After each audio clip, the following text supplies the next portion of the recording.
Welcome to Africa Speaks. I'm your host, Pamela Anjang. Today's conversation will be with the extraordinary and champion of leadership, Mr. Arrey Obenson, Chief Executive Director and partner of Transformunity, a consulting firm that harnesses opportunities of corporations and organizations to transform the world. Prior to his current position, Obenson served as Junior Chamber International Secretary General. He occupied various positions in JCI for a 17-year period, including Director for Africa and the Middle East, Executive Director and Deputy Secretary General. Obenson is a barrister of law and is currently a member of the Cameroon Bar Association. So stay tuned and learn a thing or two about leadership and what brought him to the United Nations General Assembly this year. So good to have you on Africa Speaks, Arrey, Mr. Obenson. It's my pleasure to be here. Thank you for the opportunity. You know, I was reading about you and your thing is leadership. But before we go into that, Africa is in so much need of leadership, great leadership. We are so successful at a lot of things, but I think we seem to have a crisis of leadership. So first of all, tell me where you're from and a little bit about yourself. So my name is Arrey Obenson and I'm from Cameroon. Cameroon lies between Central and West Africa. Beautiful country, bilingual country, rich in resources, both natural and particularly human resources. I started out in Cameroon practicing in a small city called Limbe, practicing law. And whilst I was doing my legal practice, I had the opportunity to find an organization that gave me a different perspective on life. And this organization was called Junior Chamber International, as we later on wanted it to be known as JCI. Through this organization, which I became a founder member in Limbe, we started doing projects for our hospital in Limbe. And when I was local president, we decided to visit the hospital in Limbe. And during that visit, we asked the director of the hospital what exactly we could do to help work in our community. How could we help the hospital? So the doctor took me to visit the hospital. And we visited the wards of the hospital. And we found out that of the 14 wards that were in the hospital, none of them had functioning toilets. No kidding. Not one. No kidding. We go back to the executive director's office. Yeah. He opens the door, opens the toilet in his office, and that's the only one that is working. He asked me this question: who is the patient? Is it me, the doctor, or those people? This is a hospital that's supposed to provide services to patients, and the only functioning toilet is this. For me, that was a life-changing moment, Right. because as I left that office, 26 years old, I couldn't even afford a meal for myself that day, but I knew that there was something I had to do about it. And so I went back to my local organization and I told my board members that we're going to do something about this. And so we did. There was a trade show in the city, and we decided to rent a booth in the trade show. Right. And in that booth, we put pictures of the hospital to demonstrate to the community the state of the hospital. A hospital that accepted 150,000 patients each year. We don't know how many children had died from infections, or mothers who went to have children had died from infection. Long story short, we were able to mobilize resources in the community to build 9 of those toilets. And when we did that, Sonara joined us and did some. CDC joined us and did some. We provided a new hospital essentially for the people of Limbe. That is my philosophy about leadership. That leadership is anybody taking initiative to make a difference, to challenge the status quo. That is so awesome. You know, I did not know that you're a founding member of JCI. That is when you spent 17 years with Yeah. JCI. So Yeah. how did you go from there, come to the United States, and what have you been doing, or what did you do in those 17 years out here? Yeah, I'm founding, so the organization internationally is 100 years old, but I was founding member of the one in Limbe in Cameroon. Once we did that project, Yes. I knew that many more young people needed to have exposure to initiatives like that. Right.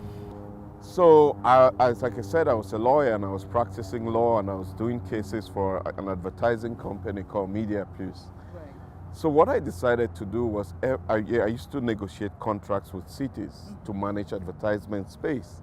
So everywhere I went to negotiate a contract, once you negotiate a contract, you have to set up an office there to manage the space. So I started identifying young people to work in those offices, and those young people, I made them JCI members. And through that, we were able to create JCI in Moyoka, in Boya, in Kumba. We went on to create it in Edea, in Bafoussam, in Bamenda.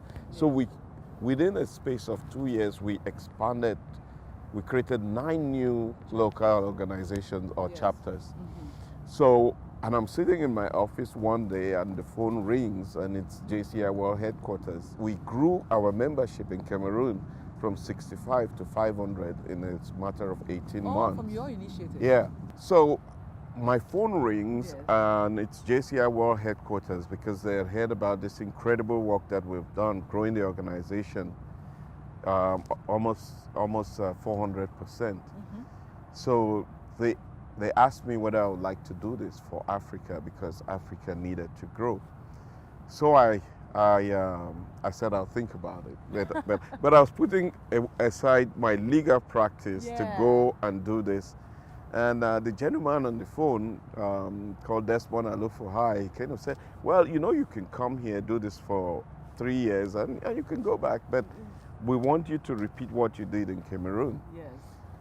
So I was coming over to the United States with a goal of doing this for 3 years, and then after that I'll go back to Cameroon and continue my legal practice. And here I am 17 years later. But when I walked into JCI World Headquarters, the first thing I realized was that this organization was bigger than even the people who were in the organization could imagine. So what I decided to do was actively engage young people across the African continent because no continent needed an organization like this than Africa. So when I started out in JCI, Africa was 2% of our overall membership in the organization. We had 6,500 members and we were present in 14 countries.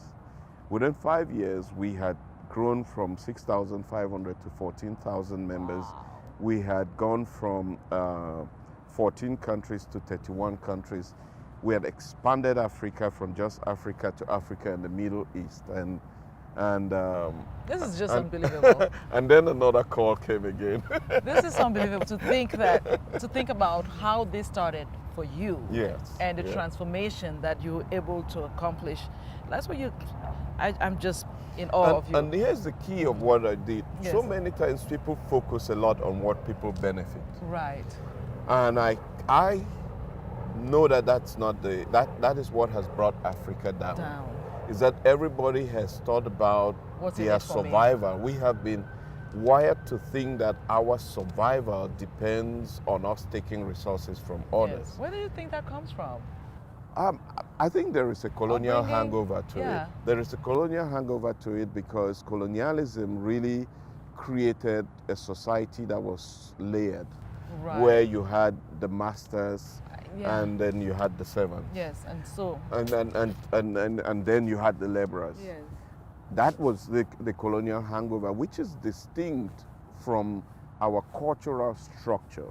In our cultural structure, people had defined roles that they played within society. So I focused instead a lot on telling young people what they can do for their community, and in that process they discover the better side of them. Yes. So for example, if I didn't get involved in that hospital project, this side of me, but this leadership side of me, I would never have discovered it. I would have been going to the law courts like every other lawyer and not contributing as much Yes. as I had the potential Yes. to contribute to my society. Let me chime in a little bit.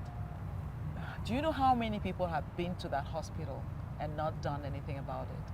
What is the mindset of someone, a young man like you at the time in your 20s, to go and see a situation and see opportunity to help, to be of service? What do you want to tell our young Africans about stepping up? Yeah. I think youthful exuberance is something that that is underrated. Yeah. Because when you are young, you can imagine things that you can do. You Right. may not necessarily see the path, but you're not worried too much about the risk that Correct. you take. Yeah. The that's older true. you get, the more risk averse you Yeah, the become. more skeptical. Yes, most skeptical. And that the biggest transformation in human history has always come from young people. That's true. And so if as long as young people are given the opportunity Yes. to participate, then that's where they discover the other side of them, Yeah. to be engaged, to be involved. The challenge in most cases is that if you're only seeing the obstacles, you are stuck with the obstacles. Yes. and you can't move. It what- paralyzes you. It does. One of the biggest philosophies that I've had, and for the time that I was at JCI, I use that philosophy and it works, is that individuals, organizations or corporations that focus on their challenges, and I'll throw in countries too, Yeah. are defined by their challenges. Whilst individuals, organizations, corporations, and countries that focus on their opportunities are defined by their No opportunities. kidding. You're what you think. Absolutely. Absolutely. Because think about it. If you are only thinking about your problems, then you spend all your energy trying to solve those Feeding problems them and- without focusing on the where Opportunities. else do you go? Yes. So, for example, at JCI, I use this example all the time. When I became Deputy Secretary General, I was running the organization and working on developing new strategies. But every time I talk to people, they'll say, well, we don't have a budget. And I said, Never okay, a budget. we will always be short of our budget. So what do we have and what can we do with it? We developed 20 times more videos, marketing material with the same budget. And at the end of the year, asked them, how did we do it? And the answer was that we started thinking differently. We started focusing on our opportunities. So focus on the You opportunity. focus on the opportunities, you will find out that you can do a lot more. That's just a very key lesson. Now, so what made you leave JCI? Because now you started. Now you are Transformunity. Yeah. Okay. What made you leave JCI doing all these amazing things? And what is Transformunity about? Okay. So this is not the end of the story with JCI. Okay, let's let get there. me just Okay, just tell you what. Yes. So after growing the organization in Africa, then I had this, Middle East and all yeah, these places. people ask me, why can you not do this for the world? Okay. So I recall that I went in to see the Secretary General who had come and asked me whether I could become the Executive Director to develop growth strategy around the world. And I said to him that if we have to do this, we have to start from scratch. I see. Yeah. So what we did is we started by building a new strategic plan for the organization, changing the mission, the vision of the organization, and almost taking a 100-year-old organization and springing it forward into the new century. Okay. And we were transformational. We moved the organization from just focusing internally on its membership and benefits to those members to how the organization could be relevant in the world. Okay. Because when an organization becomes relevant, then people care about the organization. The organization cannot die. I also said, I'm not here to just build membership, but I'm here to build a movement. What does that mean? The mission of the organization is to empower young people to create positive change, right? Right. Mm-hmm. Not to empower members to create positive change. Young people. So we started to reach, instead of just our 200,000 members, to reach 1 million young people and touch the lives of 1 million young people. And so almost everywhere I go, the other day I was here in New York, I went to this award ceremony and I met a lady from Kenya that was not a JCI member, but had interacted with JCI and attended one of our youth development summits, an African Youth Development Summit. And here she won an award, here, a Global Citizen Award. And all over the world, you have people like that who are now making the world a better place as a result of their engagement with the organization. So we change the dynamics of the organization. But the work that has to be done for the world is much more than one organization can. Right. You know, and I think I got to a place where I believe there is a higher calling. I don't know what the higher calling is, but you know what? But You're quite the optimist, so I can only imagine what the higher calling is. I don't know what the higher calling is, but Yes. when you are developing an organization, you get to a point where you grow even more than the limits of the organization. Within JCI, I was always confined to this organization, even though but every day I saw that the opportunity was much more than the organization. So what is Transformunity?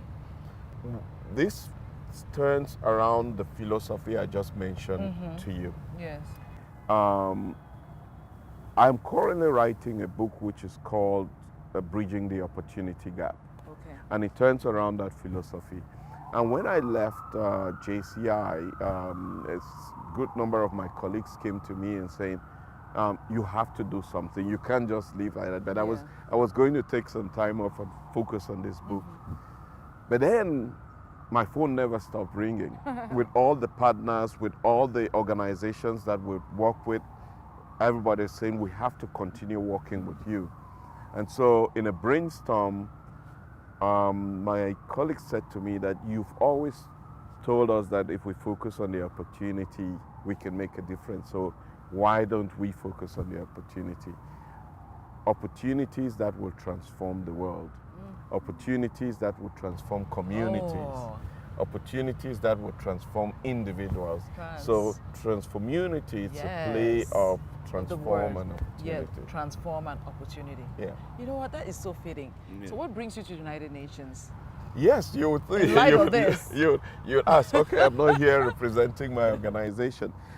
I believe that the Sustainable Development Goals, the 17 Sustainable Development Goals, the world may look in the eyes of the ordinary person as very divided, but we are united in our challenges.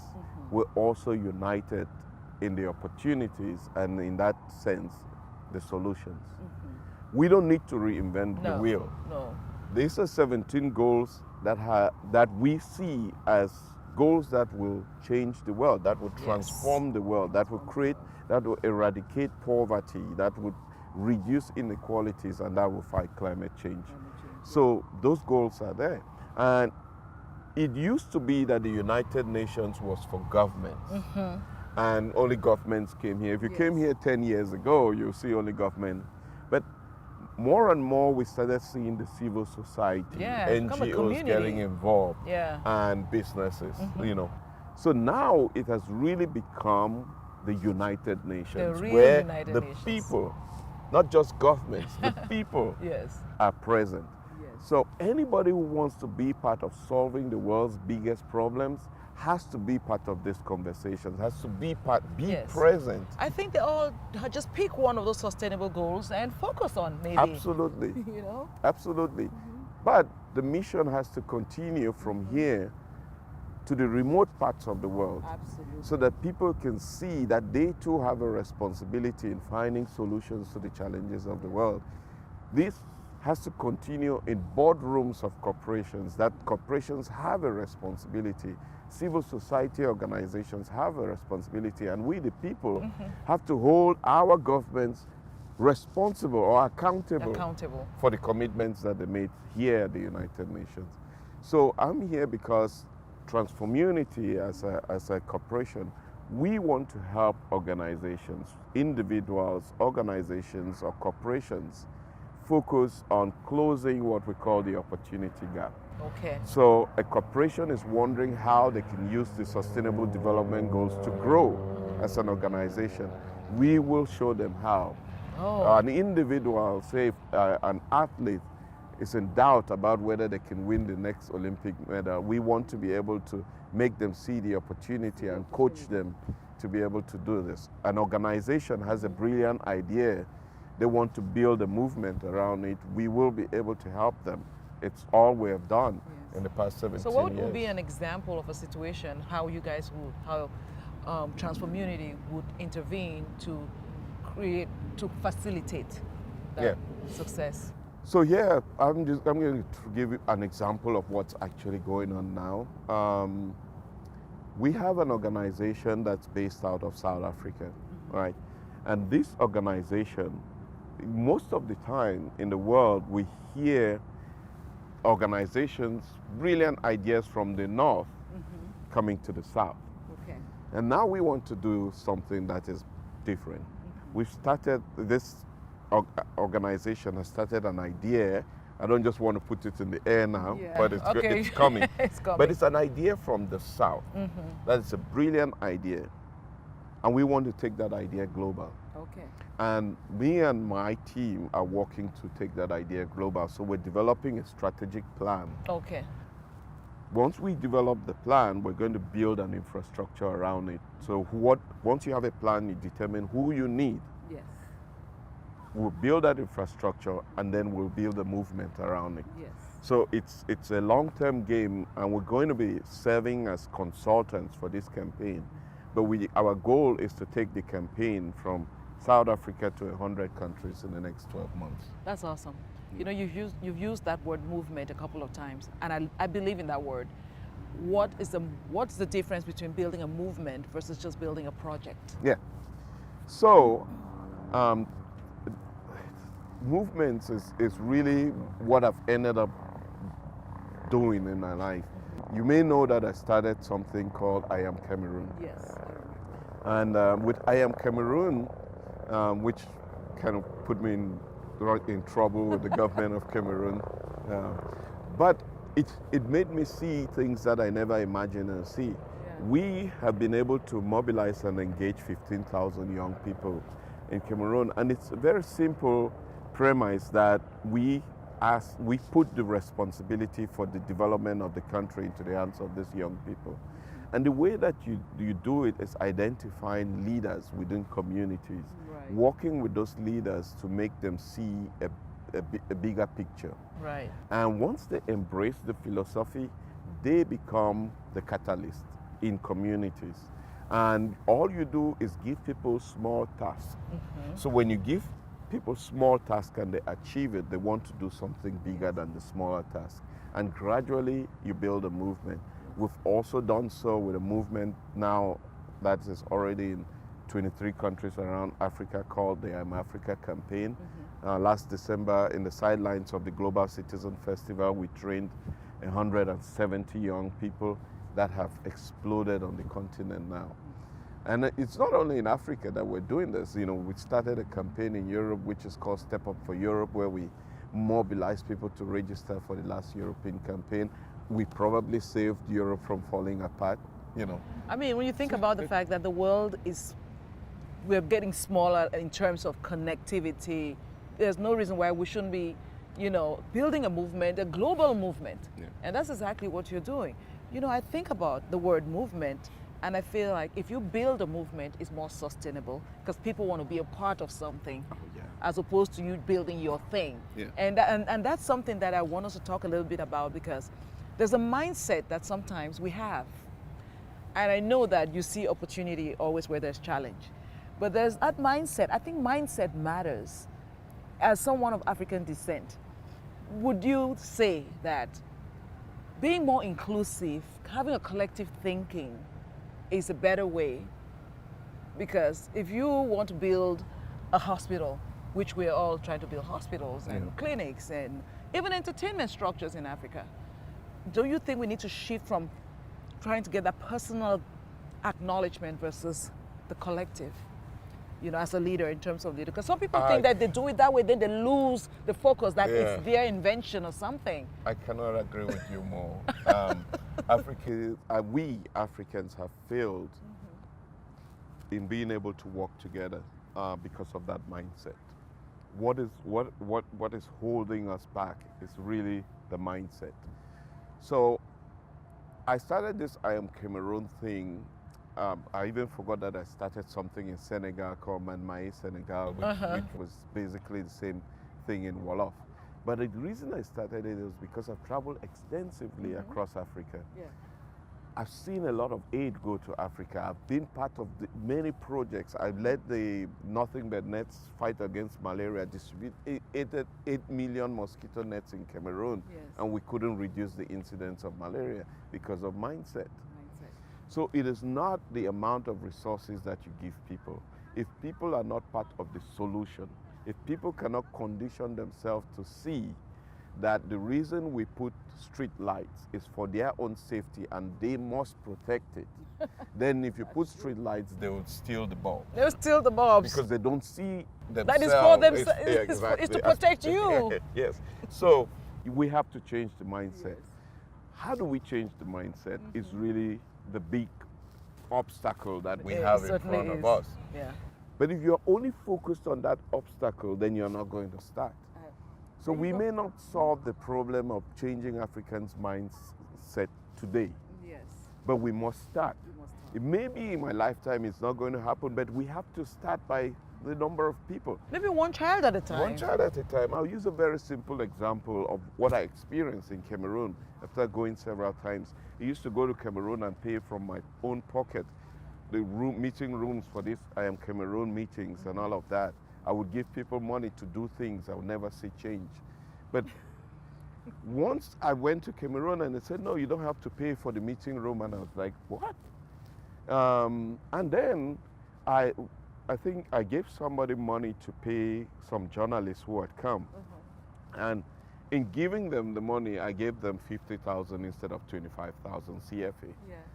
2 days later, this kid came and gave me 25,000 back. He said, you gave me more money than I need. I was flabbergasted, but that's a little win that I want to hang on to, because that's how change happens. That's a big deal. That is how change happens. It's one person at a time.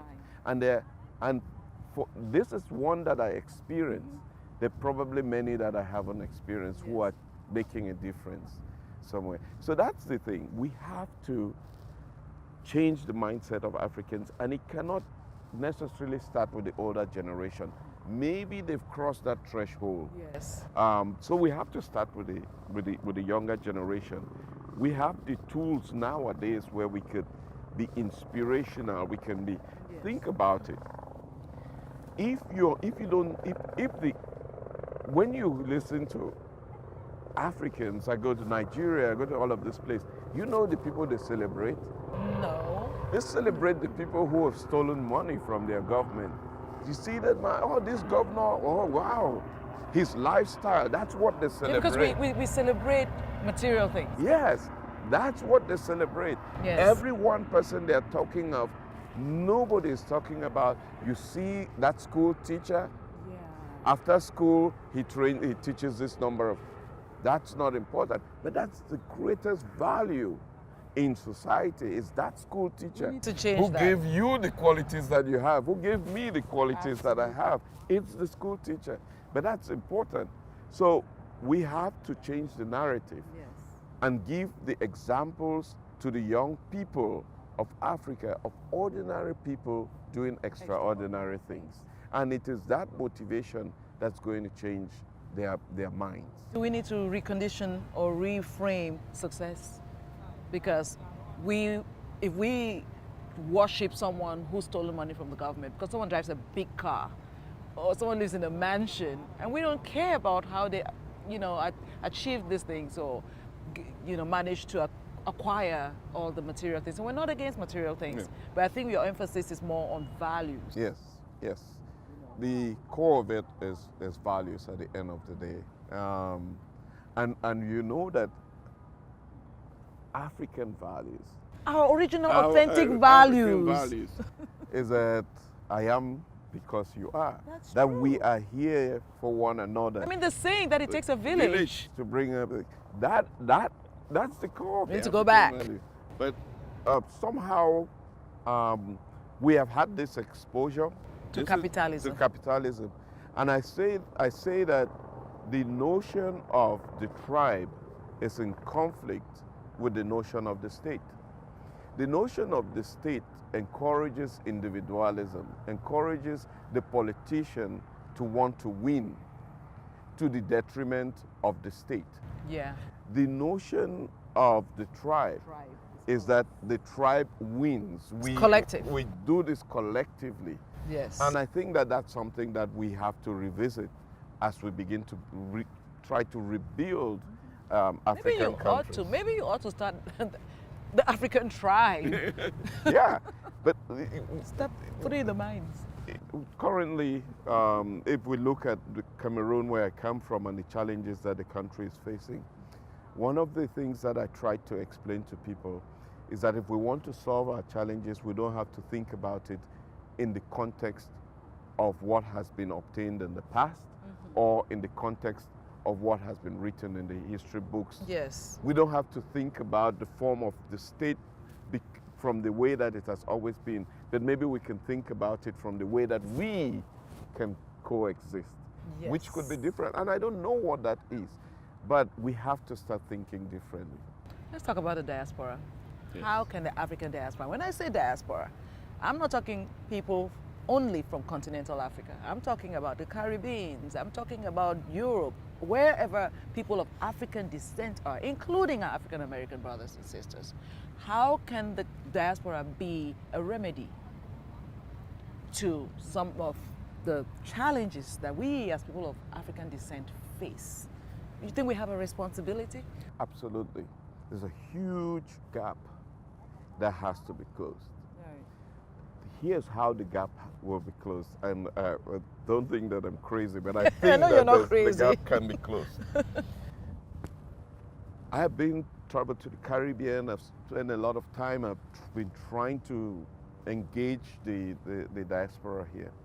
I believe, and I listen to them carefully, that it is time for us to stop talking about the past. It is time for us to paint a picture of what the future is.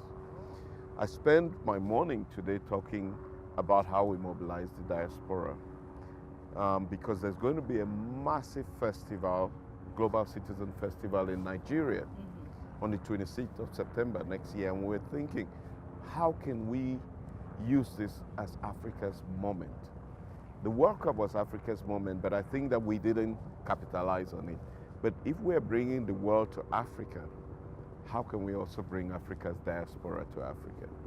We cannot bring it by telling them what is wrong with Africa. We cannot bring it to them by painting to them the picture of dilapidated hospitals and classrooms and corruption and all of that. We have to tell them that 10 years from now, here's what we want.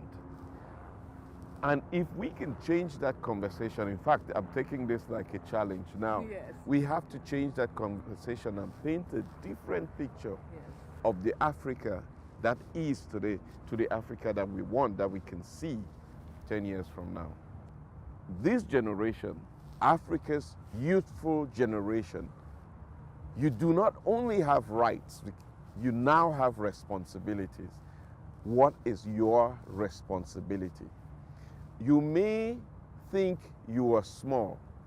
You may think you come from a remote part of Africa, you come from a country where you cannot do anything. But change and responsibility begins with the very small things in very small communities. So begin with what you can do, but do something. Accept and assume your responsibility. Be Africa. Build the Africa that you want. Because nobody will. And for every step that you take, for every initiative that you take, what you gain, what you learn, there is no monetary value. It's priceless. So embrace the future. It's all yours. You know what? I was going to ask more questions, but you have captured it so well, summarized it so well, that I want us to end on that note. Wonderful. So that it sinks. Yes, thank you. You be the change that you seek, right? Absolutely, absolutely. Thank you so much for stopping. Thank you very on much. Africa Speaks, And good luck with Africa Speaks. I'd like to see this program go. we're trying to be the change that we seek. Absolutely. Right? This is a brilliant I think we need to come to Transformunity School. Yeah. I will come back. I hope I will get the chance to come back. You better believe it. All right. Thank you so much. Thank What you. a beautiful, beautiful statement and great ideas of leadership. Thank you. Continue doing the good work. And I hope that someday the world will be not just Africa, but a global citizenship. Absolutely. Where we all collectively love one another. Absolutely. Right. That's the goal. Absolutely. And this is